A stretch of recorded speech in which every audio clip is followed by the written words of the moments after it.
This is your first official video lesson, and as you can see, I'll always tell you what this chapter and section number is, and I'll always give you the title. You'll want to have these in your notes as well. So today we're covering 1.1, and it's properties of real numbers.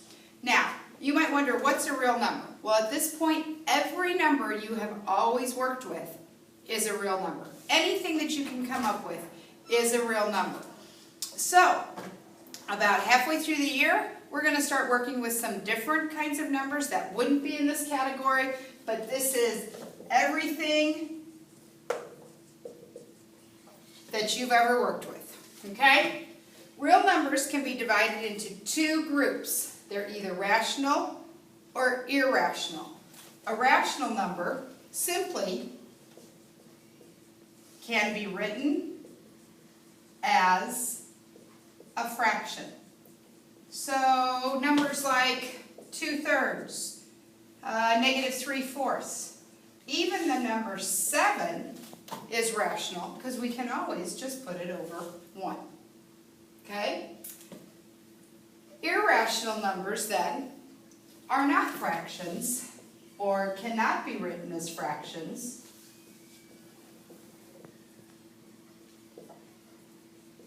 And if you were in my classroom, I'd see if you know any examples. You're not here. I'm by myself, so I'll have to come up with them myself. The number pi, which you used in geometry, either last year or before when you've done geometry problems.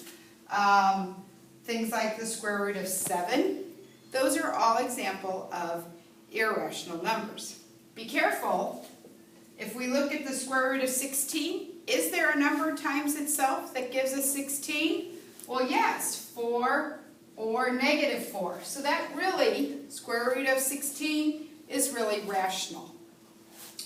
Okay, underneath rational, a special type is called integers. And you know your integers. They're numbers like -3, -2, 1, 0. Nice numbers, no fraction, no decimal. It's all good. Underneath that is whole numbers, which are just 0, 1, 2, 3. So when you were really little, you started learning about whole numbers. You got into middle school. We added integers. Probably started doing fractions around 3rd or 4th grade. Okay? Good so far? All right. So the only thing that you're going to really have to do with this is you're going to have to be able to find things on a number line. Remember, a number line has the smaller numbers over here. You have your larger numbers to the right. A lot of times when you do one, I want you to show me where 0 is. And then remember, as weird as it seems, being in debt $1 is better than being in debt $3 because -1 is larger than -3.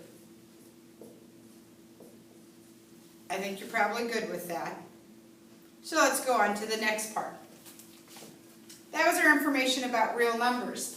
Now we're going to look at the properties. Properties are things that are true about numbers, and a lot of these things you take for granted, but we still need to go over them.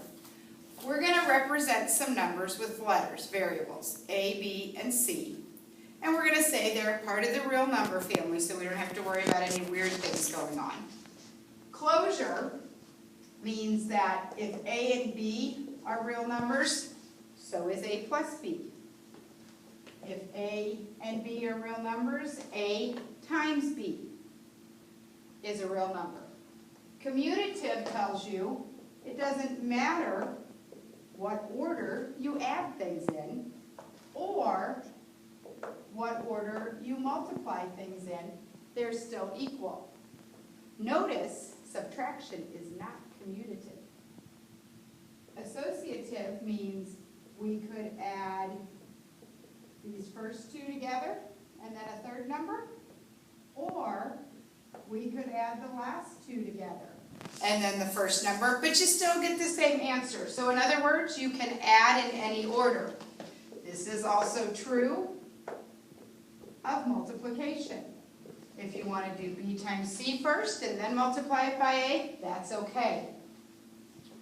Identity means what do you add to keep the identity?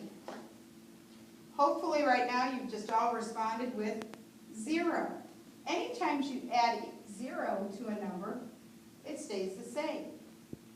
Can you come up with the multiplicative identity? In other words, what stays the same? What do you have to multiply by to get the same thing? And I'm sure you all just came up with 1. Inverse is what do you have to add to it to get your identity? Well, you got to add the opposite of A, and that gives you 0. And what do you have to multiply by A to get 1?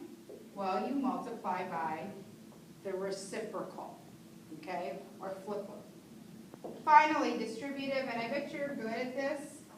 You're going to see a number, some parentheses, some addition. Well, you can either add up B plus C and then multiply by A, or you can distribute, in other words, multiply both B and C by A. Okay? You might wonder, well, yeah, those are great properties. What am I going to do with them in my homework? And what's going to happen is sometimes I'll just show you a property, and you tell me, or I'll show you a statement, and you tell me which property. Other times, I might ask you to justify that. But we're going to go over that in class, so you don't need to worry about it. Okay? The last part of our lecture today, and this isn't up here because I can't believe we made it this far, is unit conversion. You should have seen this in Algebra 1. Okay? I'm hoping you should have seen this before. So it's kind of a review, and if I find out that you don't know it, then when you come back to class on the next time, we can review it together. Okay? One thing you need to be aware of is the term unit rate. If I told you that I was going to make $36 for teaching today, and I taught for 4 hours, I wonder if you could tell me my unit rate, or what I make per hour. Divide? Exactly. You guys are the smartest class I've ever heard. You always answer my questions. 36 divided by 4 would be $9 per hour. That's your unit rate because it's what you make from 1. The easiest thing to do is always divide. Something else that you can use these units for is, say I told you that I drove 55 miles per hour for 2 hours, and I wanted to know how far did I go. So you'll notice I make a question mark and I say, how far did I go? Well, let's see. I drove for 2 hours.